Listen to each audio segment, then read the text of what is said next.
Welcome to another edition of Anglican Unscripted. We're having a special feature this week where I'm talking to Farther Argo. He's a clandestine, undercover missionary who serves overseas on the east side of Africa. And without revealing too much, you can see his face is masked out.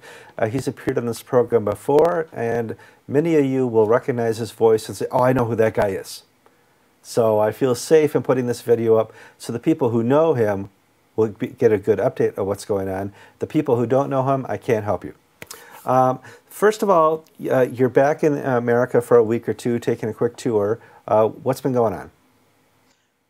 Actually driving 10,000 miles across the U.S. and mobilizing right now. Sure.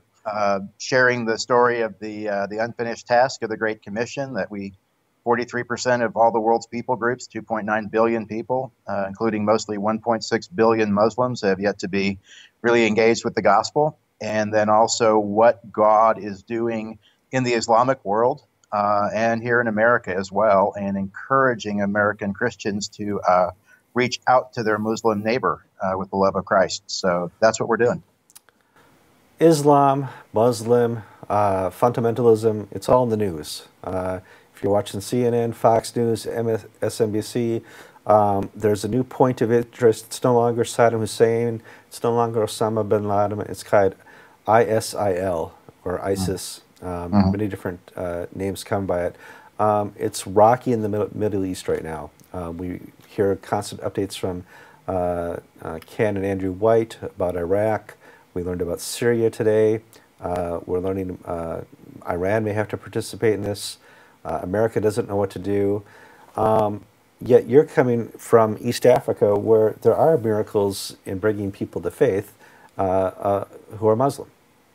Yeah, absolutely. I mean, God's at work right now. And what we're seeing is an incredible escalation of not only Muslims following Jesus, Isa al-Masih, Jesus Messiah, but whole mosques and whole communities. And it's the hinge of history was really 9/11. Up before 9/11, we only saw what we call 13 Jesus movements within Islam, indigenous communities, where we have 1,000 baptisms or 100 new church plants. Since 9/11, we've seen 63 of these. 82% of the world's Muslims followers of Jesus have been following Jesus for less than 5 years. So God is doing a new thing. He's singing a new song, and it's a wonderful time to jump in with them. He's doing it right now, and this is across the Levant, North Africa, where we live, in Asia. It's happening in the U.S. It's happening all over the place. 35% of Muslims who follow Jesus come from a dream or a vision. So, Jesus is doing his part. We have to do our part.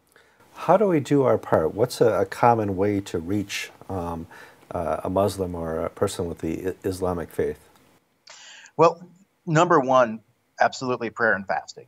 And that's not trite or hackneyed. We need to get to the basics here. Anything God can do, prayer can do. And so we need to be people of prayer and fasting.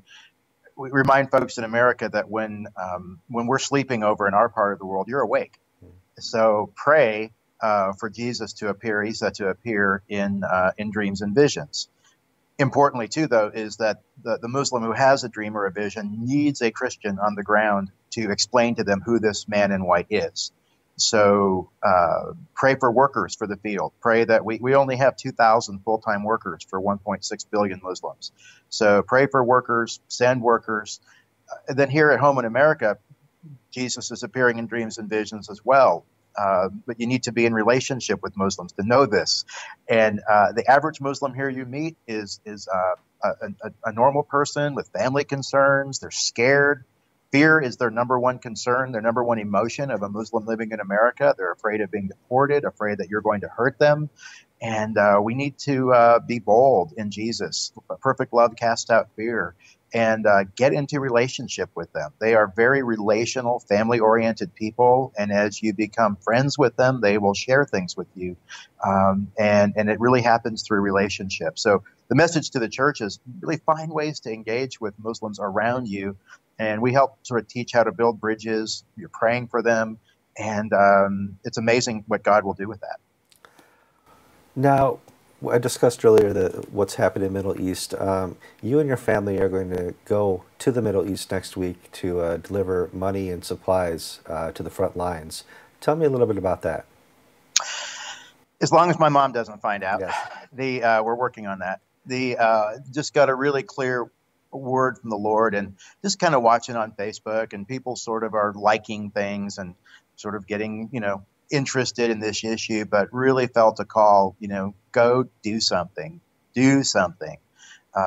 Don't just hit like, and for us, we felt called, very strong call to go to the front lines to make sure that the aid gets directly to the people in need. Because of our past experience, we're a bit suspicious of some of these things. Mm-hmm. So we wanted to see it with our own eyes.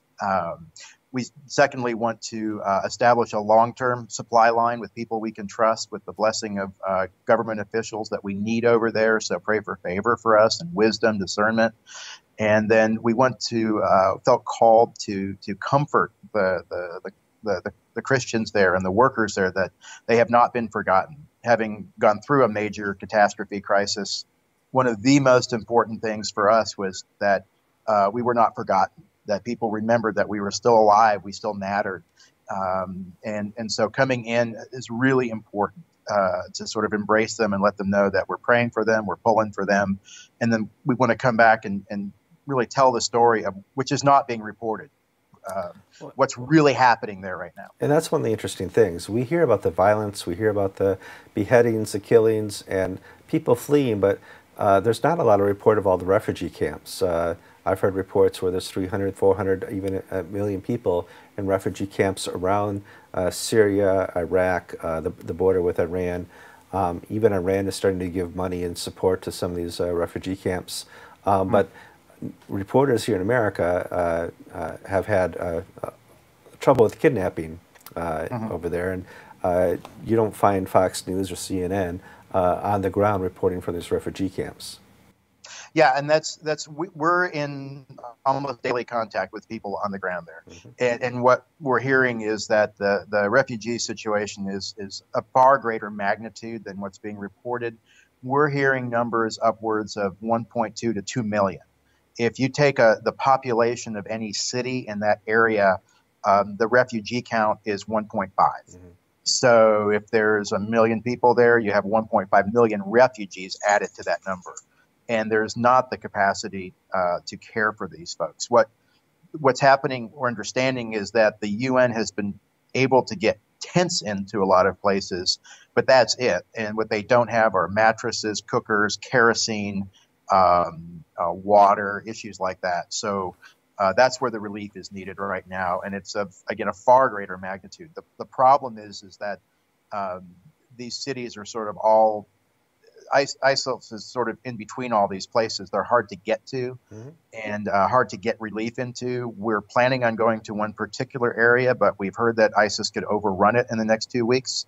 So we're not sure what that means yet. We want to get to at least one of these other major centers to really get a sense of what's happening, and then talk to the boots on the ground and find out sort of the magnitude of it. Well, let's give people an idea of how you would get there. Obviously, you fly from here to Central Asia. Central Asia, yes. Central Asia, yes. At some point, you have to drive. Yes. Yeah, we will get into the region, and then it looks like we will have about a 3 to 4 hour, very exciting ride. Let's put it that way. And there are a couple options for how we're going to do that, and it will be interesting.